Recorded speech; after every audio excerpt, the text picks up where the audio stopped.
সারা media পত্রপত্রিকা আপনারা দেখেছেন যে উচ্চ মাধ্যমিক পরীক্ষার্থীদের উপরে গতকালকে পরীক্ষা সেন্টারের সামনে কতিপয় দুষ্কৃতীর দ্বারা আক্রমণ হয়েছে। ইভেন সাধারণ ছাত্রছাত্রীদেরও তারা রেহাই দেয়নি। আমরা এই ঘটনার তীব্র নিন্দা জানাচ্ছি অল ইন্ডিয়া ডিএসও ছাত্র সংগঠন ত্রিপুরা রাজ্য সাংগঠনিক কমিটির পক্ষ থেকে।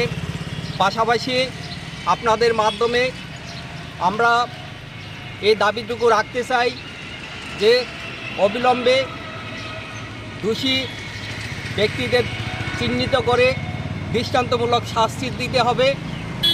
পাশাপাশি ছাত্রছাত্রীদের নিরাপত্তার গ্যারান্টি অবিলম্বে সুনিশ্চিত করতে হবে।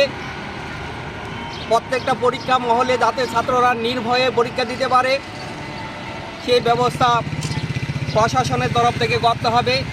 এই দাবিগুলির ভিত্তিতে আজ আমরা ত্রিপুরা রাজ্য সাংগঠনিক কমিটির পক্ষ থেকে এক প্রতিনিধি দল ডিজি সাহেবের নিকট স্মারকলিপি তুলে ধরব এবং ওনাকে এই দাবিগুলি সমর্থনে দৃষ্টি আকর্ষণ করার আহ্বান রাখব।